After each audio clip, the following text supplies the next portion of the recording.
Hello student, my self doctor Jason Sharma, associate professor in chemistry. Student, इससे पहले lecture में मैंने न्यूक्लियोफिलिक सब्स्टिट्यूशन रिएक्शन का मैकेनिज्म स्टार्ट किया था। आज हम उसी टॉपिक को आगे बढ़ाते हैं और न्यूक्लियोफिलिक सब्स्टिट्यूशन रिएक्शन का रिमेनिंग पार्ट जो दूसरा मैकेनिज्म है वो आज हम डिस्कस करेंगे।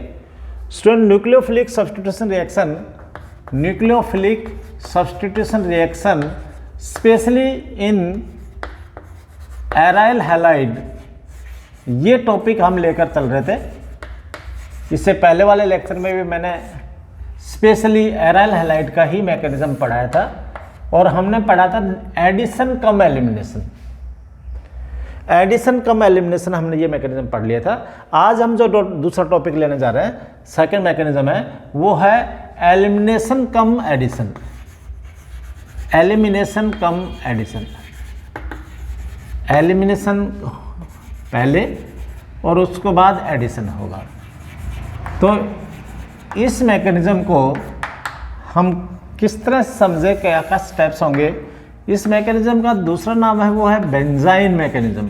बेंजाइन क्रियाविधि, बेंजाइन मैकेनिज्म बोलते हैं इसको, क्योंकि इसमें इंटरमीडिएट बेंजाइन बनता है। ज़रा देखें कि कैसे क्या होने वाला है। एक बात तो आपको यहाँ पर क्लियर कर दी जाए कि यहाँ पर जो हम एराइल हैलाइड ले रहे हैं वो एराइल हैलाइड क्या सिंपल एराइल हैलाइड से काम चल जाएगा या कोई इसके साथ इलेक्ट्रॉन विड्रॉइंग ग्रुप होना चाहिए। तो ये बात बिल्कुल क्लियर कर लें कि या तो न्यूक्लियोफाइल जो आने वाला है वो बहुत स्ट्रॉन्ग हो या फिर इस पर कोई इलेक्ट्रॉन विड्रॉइंग ग्रुप होना चाहिए इस रिंग पर। तो एक बार के लिए हम स्ट्रॉन्ग न्यूक्लियोफाइल लेकर भी इस रिएक्शन को समझना जा रहे हैं, दैट इज फ्रॉम अमाइड। ये हमने लिक्विड अमोनिया से ले लिया। तो ये अब क्या होगा, यहाँ पर किस तरह से होने वाला रिएक्शन है वो हमें समझना है। तो एक बार के लिए आप यहाँ ध्यान दें, अगर बाय द वे मैं एक बार Cl को यहाँ पर भी लिख दूँ तो कोई फर्क नहीं पड़, समझना चाहिए आपको। यहाँ पर हाइड्रोजन है, ये हाइड्रोजन इस स्ट्रॉन्ग न्यूक्लियोफाइल के साथ अटैच हो जाती है, एलिमिनेट हो गई।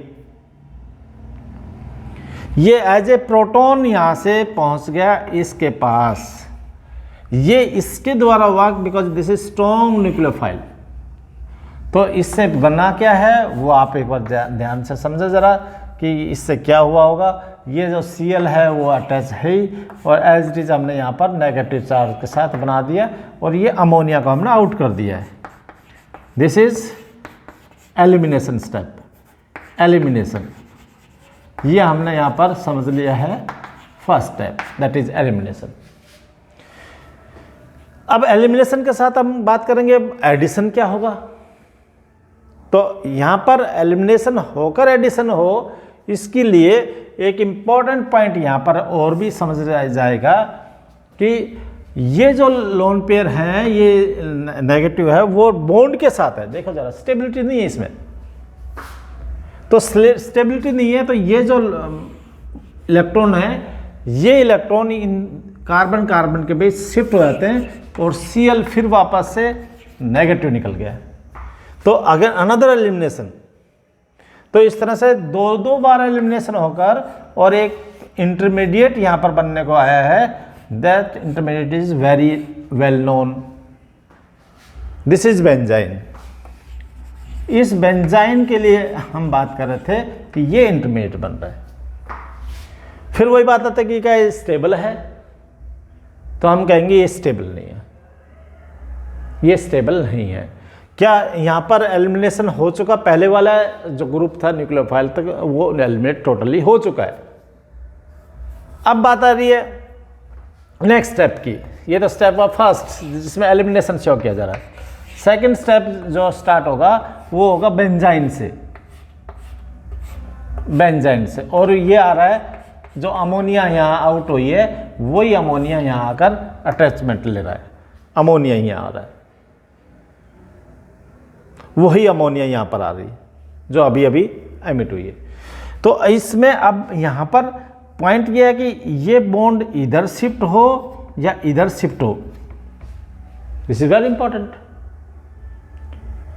तो बेंजाइन मैकेनिज्म में ऐसे एविडेंस मिले गए कि ये जो इलेक्ट्रॉन है पहले इधर शिफ्ट हुए थे वो इधर शिफ्ट न होकर इधर शिफ्ट न होकर और इधर ही इलेक्ट्रॉन शिफ्ट हो रहे हैं, इधर न होकर इधर ही शिफ्ट हो रहे हैं। तो इधर शिफ्ट होंगे तो अपना आप ही सोचो एक बार के लिए कि क्या कंडीशन होने वाली है, क्या इंपॉर्टेंट पॉइंट होने वाला है कि ये बॉन्ड इधर, ये बॉन्ड इधर, अमोनिया अटैच हो रहा है और ये एज NH3 यहाँ पर अटैच हो गया as a lone pair. Lone pair है, ये पॉजिटिव चार्ज हो ही गया है इस पर, क्योंकि लोन पेयर है, लोन पेयर के थ्रू ये अटैचमेंट हो रहा है। तो लोन पेयर के थ्रू अटैचमेंट हो रहा है तो यहाँ पर ये बॉन्ड तो बन गया है, यहाँ पर पॉजिटिव। अब समझने की बात यहाँ पर एक इंपॉर्टेंट आ रही है कि ये इलेक्ट्रॉन जब इधर शिफ्ट हुए होंगे तो क्या इस पर कोई पॉजिटिव चार्ज आया होगा, क्या इस पर कोई पॉजिटिव चार्ज आया होगा, क्या इस पर कोई नेगेटिव चार्ज आएगा। मतलब दोनों तरफ से देखें तो एक तरह से जब इलेक्ट्रॉन इधर शिफ्ट हुए हैं तो यहाँ पर कैसा चार्ज आया होगा, पॉजिटिव चार्ज आया होगा और यहाँ पर नेगेटिव चार्ज आया होगा। तो देखो डबल पॉजिटिव कभी हो नहीं सकते, तो डबल पॉजिटिव हो नहीं सकते, इसलिए यहाँ से ये जो H है वो तुरंत यहाँ से रिलीज होकर यहाँ आ जाता है, यहाँ से ये रिलीज होकर तुरंत यहाँ पर पहुँचता है। क्योंकि इलेक्ट्रॉन जब इधर से इधर शिफ्ट हुए हैं तो ये तो सॉरी नेगेटिव चार्ज होगा, डबल पॉजिटिव चार्ज तो हो नहीं सकता। तो ये इधर पहुंचे तो ये सॉरी ये नेगेटिव चार्ज ही रहेगा, पॉजिटिव नहीं, डबल पॉजिटिव नहीं हो भी नहीं सकता, कभी रॉन्ग होगा।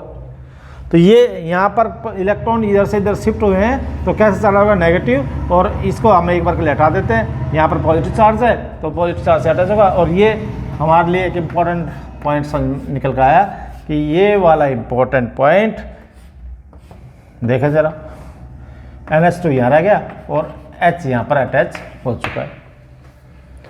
तो अगर हम देखें एक बार स्टार लगाकर देख लें कि स्टार लगाया तो हमने ये पता लगाया कि आखिर Cl कहाँ पर है, आखिर Cl कहाँ पर था। Cl यहाँ इस स्टार वाला पॉइंट पर था, Cl इस स्टार वाला पॉइंट पर था, और जो आने वाला नेक्स्ट ग्रुप है वो कहाँ पर अटैच हुआ है, वो अटैच हुआ है दूसरे पोजीशन पर। तो इसका मतलब जिस पोजीशन से न्यूक्लियोफाइल सब्स्टिट्यूट हुआ उसी पोजीशन पर न्यूक्लियोफाइल नहीं आया है, कोई दूसरी पोजीशन पर न्यूक्लियोफाइल गया है। इसलिए इस टाइप के मैकेनिज्म को या सब्स्टिट्यूशन को सिने सब्स्टिट्यूशन नाम दिया। सिने, दिस इज सिने सब्स्टिट्यूशन, ये है सिने सब्स्टिट्यूशन रिएक्शन होगा। तो यहाँ पर इसको हम दो टाइप कह रहे हैं कि सिने सब्स्टिट्यूशन और एक है नॉर्मल सब्स्टिट्यूशन। तो मोस्टली हम ये क्या समझाएंगे, बेंजाइन मैकेनिज्म से कौन सा है, सिने मैकेनिज्म, सिने सब्स्टिट्यूशन को ही यहाँ पर महत्व दिया गया है, इंपॉर्टेंस दी गई है और इसके एविडेंस भी देखने को मिले। एक एग्जाम्पल मैं आपके सामने और लेना चाह रहा हूँ जिससे ये क्लियर हो जाएगा कि हमें वास्तव में कौन सा यहाँ पर सिने मैकेनिज्म क्यों हुआ आखिर। एक रीज़न ये भी हो सकता है, दूसरा एग्जाम्पल मैं नेक्स्ट दे रहा हूँ जो आपको बिल्कुल क्लियर कर पाएगा कि सिने मैकेनिज्म होगा या नॉर्मल मैकेनिज्म होगा। ज़रा ध्यान दें, नेक्स्ट एग्जाम्पल देखना ज़रा। मान लीजिए हमारे लिए ये एक एग्जाम्पल ले लिया CF3 और ये Cl लेकर, और इस पर भी वही बात है कि हम यहाँ पर NH3 की रिएक्शन को कराना चाह रहे थे, लिक्विड अमोनिया ले रखा है और NH2 आ गया यहाँ पर as a strong nucleophile. Step first में देख रहे हैं, तो स्टेप फर्स्ट में देख रहे हैं तो सबसे पहले वही बात हो रही कि एलिमिनेशन होगा। एलिमिनेशन यहाँ से हो रहा है, बिल्कुल इजीली यहाँ से एलिमिनेशन होगा। तो एलिमिनेशन यहाँ से होगा तो ये बात बिल्कुल क्लियर हो गई है कि ये वाला पोजीशन नेगेटिव चार्ज बना हुआ।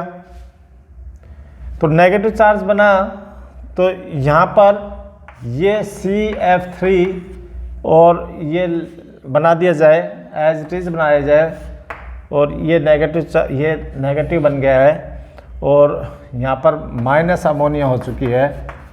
तो ये Cl है ही हमारे लिए। तो एक तो कंडीशन बनी ये,